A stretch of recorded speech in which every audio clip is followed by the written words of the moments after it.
I got some questions in my DM about how to protect your energy.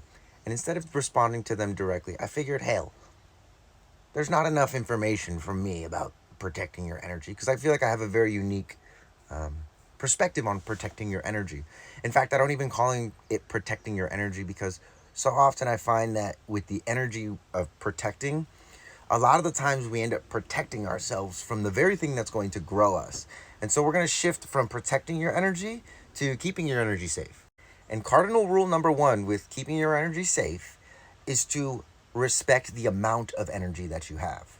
For instance, if somebody invites you to go to a thing and there's going to be a lot of people at it, and you already don't have energy, like just the thought of like going to do something, this is respecting how much energy you currently have. Yes, when you get there, you might be excited and there's going to be more energy, but if you don't have the energy to go in the first place, that might be a sign from your inner authority that that's not necessarily a safe place for your energy. Again, none of these are like, what do you call that? One size fits all.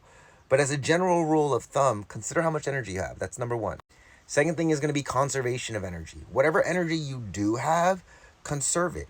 Utilize it in an intentional way. So before you go somewhere, understand your intention. Like if you're going somewhere to get fucked up and party, there's not much you can do to keep your energy safe. You're going with the intention of I'm gonna go get fucked up and party. So I mean, there's probably ways, but I really don't want to encourage that. Another intention you could have rather than go get fucked up and party is like, hey, I want to enjoy myself, right? I want to enjoy myself. This like, yeah, let's get fucked up as though that's something that's enjoyable to do.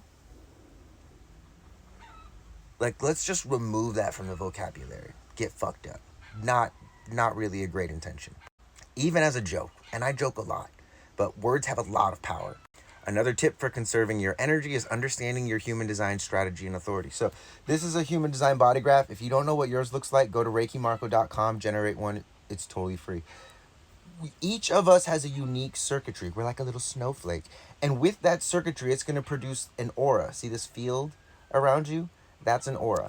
For like 90% of the population, your strategy in terms of how best to utilize your energy is to wait until people come into your aura before responding. One of the reasons why people end up in super shitty situations to the point where, like, wow, I really need to learn to protect my energy is because they're operating in a fashion that's counter normal, counter nature, sorry, to who they actually are and what their vehicle actually does well. If you're a generator or a manifesting generator, you wait to respond. Listen to the uh-huhs and uh-uhs, the sounds that your gut makes. If you're a projector, wait for an invitation. Wait to be recognized. Someone says, hey, I really like the way you think. That's recognition. Hey, can you help me out with this thing? That's an invitation. And for a reflector, well, you have all undefined centers. So understand that you're going to be picking up a lot of energy from people, and discernment is going to be your best bet at keeping your energy safe. Now, if you are a manifester, you're one that's here to initiate, which doesn't mean that you have to go around to everybody and start everything. It just means that whatever it is that you want to do, in order to keep your energy safe, you have to go let yourself do that. If someone is standing in the way of you, metaphorically or physically, ask them politely, hey, I'm heading this direction. Would you mind stepping out of the way, please? You can be polite about it. You don't have to be a dick. But if you don't tell them and you just move past them or move through them, you're going to have some problems. Tip number three, and this really should be like tip number zero, like take care of yourself. Take care of yourself. Like drink enough water, have a healthy meal, have enough sleep. Because it really, when it comes to keeping your energy safe, like your body and your energy wants to do this. But if it's not being cared for, then it's not going to do that thing. Tip number four, find your safe place. And this is kind of turning into one of those like, if you're at a party or if you're at an event. So maybe I'll do another one for just general energy protection or general energy safety. But if you're at an event, find like the place where you feel the safest, and you can look at human design, you can look at your environment to figure out which environment you're going to feel the most natural in. That's probably going to be the place you feel the safest as well. Tip number five, and this is kind of part of number two or something, like don't impair yourself. Okay, don't take substances, don't do things that are going to pull you into some like collective field, like especially alcohol. Alcohol has one of the most corrosive conglomerate collective energies. Like, you might be totally chill, but if you go to a bar and you start drinking, chances are somebody at the bar has some really fucked up shit going on that they're running away from. And just by indulging with the spirit of alcohol, you're connecting yourselves and opening up pathways between you and everybody else that's engaging and indulging in that medicine. Tip number 6 or 7, something, take frequent breaks.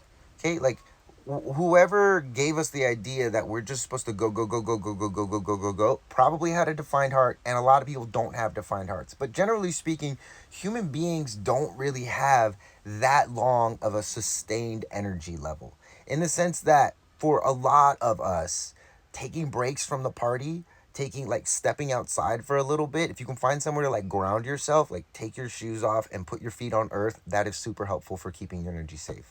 Tip numero ocho.